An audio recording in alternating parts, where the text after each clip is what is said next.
आज next theorem करेंगे। तो थ्योरम क्या कह रही है कि if the motion of an ideal fluid, ठीक है, जो आइडियल फ्लूइड है उसकी जो मोशन है for which density is a function of pressure P only, जिसके लिए जो डेंसिटी है ना वो फंक्शन हो गए प्रेशर पी के लिए, सिर्फ और सिर्फ जो डेंसिटी है वो प्रेशर के लिए एक फंक्शन होगी। इज स्टडी मतलब क्या है, if the motion of an ideal fluid is steady होगी, ठीक है, and external force and the external forces are conservative, जो एक्सटर्नल फोर्स है ना वो कंजर्वेटिव होगा। तो इसके लिए हमने मतलब दो कंडीशन हमारे पास कि जो आइडियल फ्लूइड है जो उसकी मोशन है वो स्टडी होगी और एक एक्सटर्नल फोर्स कंजर्वेटिव होगा, ठीक है। और उसके लिए बीच में कंडीशन दे रखे है for which density is a function of pressure P only. ये हो गया। तो then there exist a family of surface. तो यहाँ पे जो एग्जिस्ट करेगा, जो हमने निकाल के दिखाना है कि यहाँ पे एग्जिस्ट करेगा surface which contains the stream lines and vertex lines, मतलब यहाँ पे फैमिली ऑफ सरफेसेस एग्जिस्ट करेगी जिस मतलब जो कि which contains stream lines and vertex line को दोनों को कंटेन करेगी ये फैमिली ऑफ सरफेसेस। तो इसके लिए क्या करते हैं, जब हम इसको प्रूफ करने के लिए चलेंगे तो कुछ कुछ जो भी इसके अंदर गिवन है और किस तरीके से हम इसको स्टार्ट करेंगे प्रूफ करना। तो it is given that forces are conservative, ठीक है, यह बात गिवन है कि फोर्सेज है यहाँ पे वो कंजर्वेटिव है। तो फोर्सेज आर कंजर्वेटिव है तो F equal to minus del potential function होगा, ठीक है, ये इसको इम्प्लाई करती है अगर फोर्सेज आर कंजर्वेटिव है तो।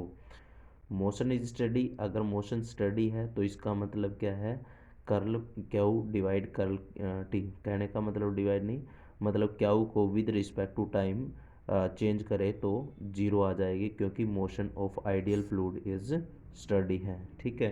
कहने का मतलब क्या, जो फ्लूइड है वो मोशन नहीं करेगा, मोशन नहीं करेगा तो उसकी वेलोसिटी कुछ नहीं होगी, टाइम के रिस्पेक्ट में जो वेलोसिटी है वो जीरो हो जाएगी। As density is a function of P only, ठीक है। तो जो डेंसिटी है इज़ ए फंक्शन, ठीक है, डेंसिटी एक फंक्शन है पी की, मतलब प्रेशर की सिर्फ और सिर्फ। तो इसको हम इस तरीके से लिख सकते हैं which implies 1/ρ into del P is equal to del bar निकाल देते हैं, मतलब डी अप्लाई कर देते हैं और इंटीग्रेशन मतलब दोनों के दोनों साथ के साथ अप्लाई कर देते हैं क्योंकि एक दूसरे को ये कैंसिल आउट होने के बाद ये left hand side same to same आ जाएगी, इक्वेशन सेकंड आ जाएगी। Now Euler equation of motion is, ठीक है, अब एलर इक्वेशन का हम यूज़ करेंगे। तो क्या है, क्यू को विद रिस्पेक्ट टू टाइम अगर इसको डिफ्रेंशिएट करें और ये मतलब एफ माइनस 1/ρ डेल पी, ठीक है, ये एलर इक्वेशन ऑफ मोशन है। पीछे हम इस चीज़ को कर चुके हैं। तो उसके बाद क्या है, अगर डी बाई डी टी है इसका मतलब होता है curl by curl T plus में क्यू डॉट डेल, ये होता है, और क्यू लगा हुआ है तो क्यू दोनों के साथ आ जाएगा, और ये क्या है एफ माइनस 1/ρ डेल पी। अच्छा, इस इक्वेशन के अंदर हमने ऊपरले वाली वैल्यू पुट करनी है, जैसे फर्स्ट इक्वेशन के अंदर क्या है, curl Q by curl t equal to zero है, यहाँ पे पुट कर देंगे। और उसके बाद क्या है, जो f की वैल्यू है, f की वैल्यू क्या है माइनस डेल यो पोटेंशियल फंक्शन, यो वैल्यू यहाँ पे पुट कर देंगे, ठीक है। नेक्स्ट स्टेप में देखिए,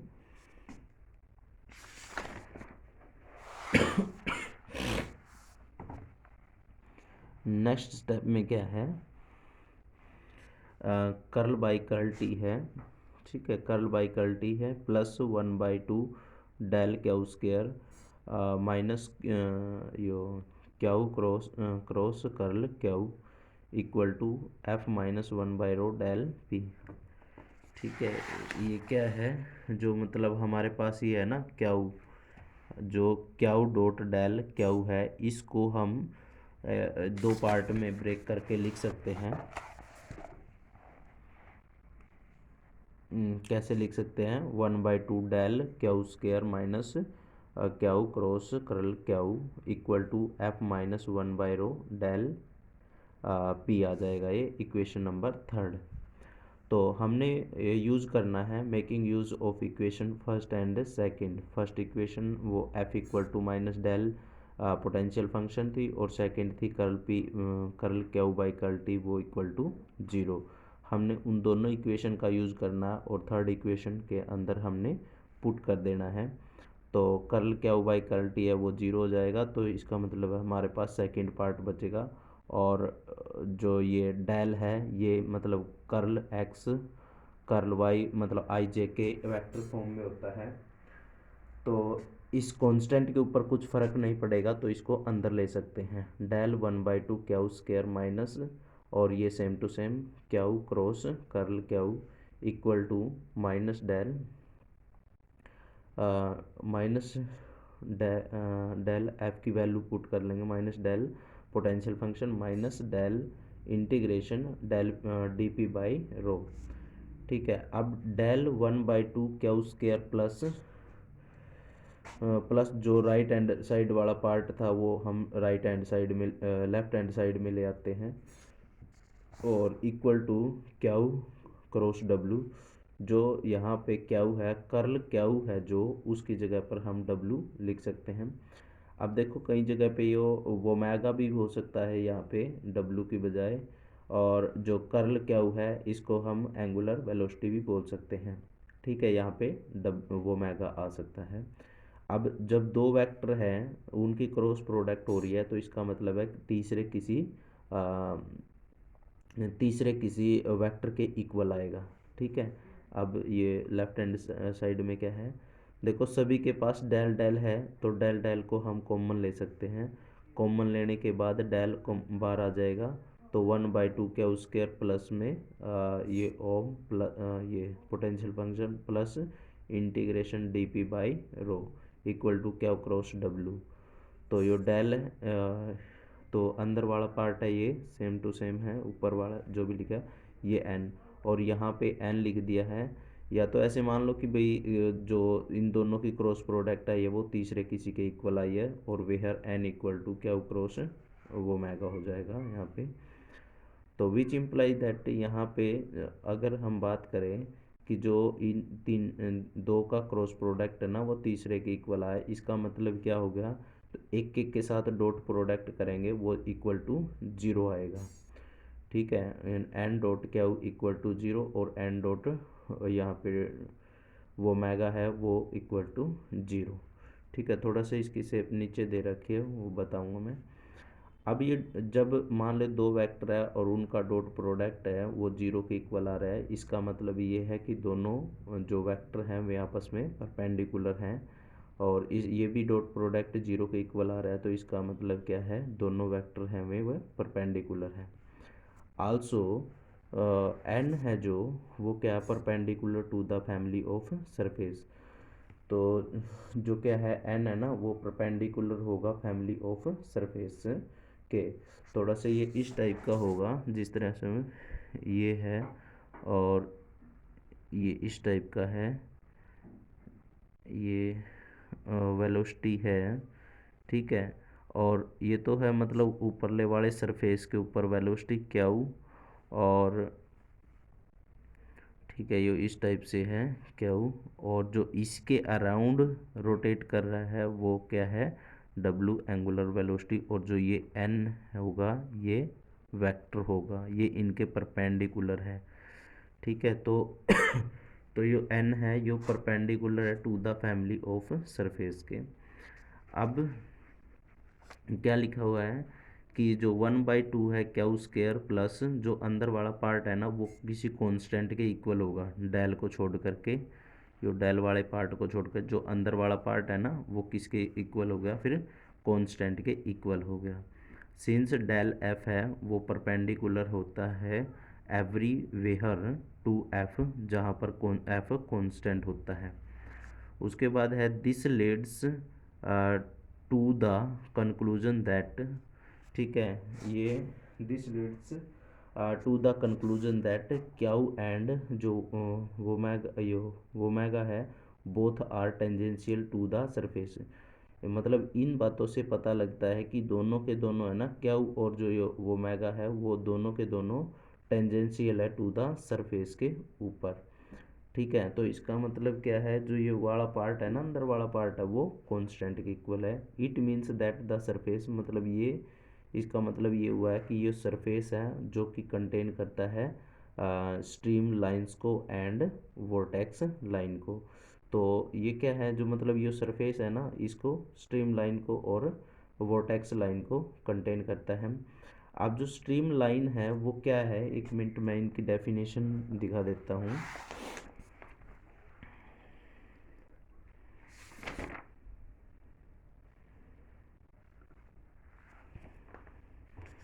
देखो इसने यहाँ पे जो फिगर बना रखा है, ये वाला पार्ट है ना, ये क्या है, सरफेस है।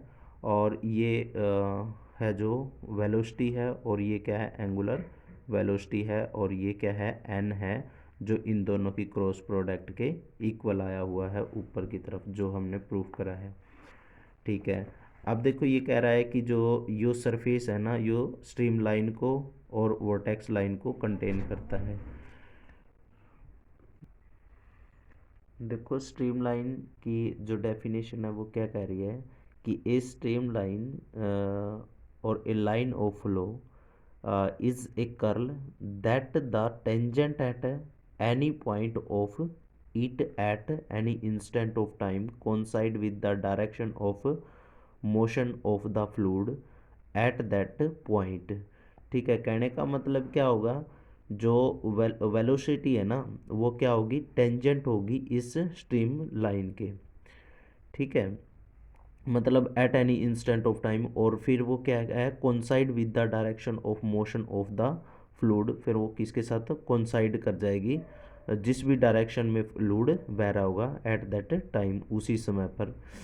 इट मीन्स दैट, इसका मतलब क्या है, direction of tangent and direction of velocity are parallel. तो जो डायरेक्शन ऑफ टेंजेंट है और डायरेक्शन ऑफ वेलोसिटी है, वे दोनों के दोनों पैरेलल हो जाएंगे। तो कहने का मतलब क्या हो गया, इसके अंदर भी क्या है, जो अगर हम यहाँ पे देखें, जो वेलोसिटी है वो, ये फ्लूइड अगर इस तरह से मतलब वैसे तो स्टडी में दे रखा है कि मोशन स्टडी है फ्लूइड की, बट अगर मान ले इस तरीके से है वो, और इसके ये टेंजेंट है, ठीक है, तो इसके अंदर मतलब ये चीज़ है इस इक्वेशन के अंदर, क्योंकि ऊपर दे रखा है कि डेल ये दिस प्रोसेस, तो इसके अंदर डेल है। और एक है वोर्टेक्स लाइन, वोर्टेक्स लाइन के अंदर भी यही बात है कि जो इसके पैरेलल, तो वर्टेक्स लाइन क्या है, vertex line is a curve drawn in the fluid. ठीक है, वर्टेक्स लाइन एक कर्व है जो ड्रॉन करी जाती है फ्लूइड के अंदर, सच दैट द टेंजेंट, देखो टेंजेंट उसके अंदर भी यूज था और टेंजेंट यहाँ पर भी यूज है, tangent at each point of it at any instant of time. मतलब क्या है, जो टेंजेंट है at instant point of it any instant of time is in the direction of vorticity vector at that time, उसी direction में। It means that, इसका मतलब क्या है कि जो ये पोटेंशियल वेक्टर है, पोटेंशियल जो फंक्शन है यो पैरेलल होगा डेल आर के। ठीक है, वैसे इसको वोर्टिसिटी वेक्टर बोलते हैं। ये पैरेलल होगा डी आर के, जो पोजीशन वेक्टर है ना उसके अंदर जो भी चेंज आ रहा है उसके पैरेलल होगा, जैसे ये दे रखा है। और ऊपर क्या है, वर्टिसिटी वेक्टर, क्याऊ कोई भी वेलोसिटी ऑफ द फ्लूइड है, ठीक है, motion, then the vorticity of an element of the fluid, जो भी वर्टिसिटी है ना किसी फ्लूइड के एलिमेंट की वर्टिसिटी होगी वो डिफाइंड होगी as the curl of velocity vector, curl of its, देखो यह बात नोट कर लो, curl of its velocity vector. तो ये चीज़ भी उसके अंदर है। तो कहने का मतलब क्या है, जैसे डेल क्रॉस क्या हुआ है ना, तो ये भी इंक्लूड है, स्ट्रीम लाइन भी इंक्लूड है। तो जो भी हमारा सरफेस आया है ना वो कंटेन करता है दोनों के दोनों को, स्ट्रीम लाइंस को भी और वेलो वोर्टेक्स लाइन को भी। ठीक है, ये आ जाएगा। अब नोट में क्या लिख रखा है ऊपर,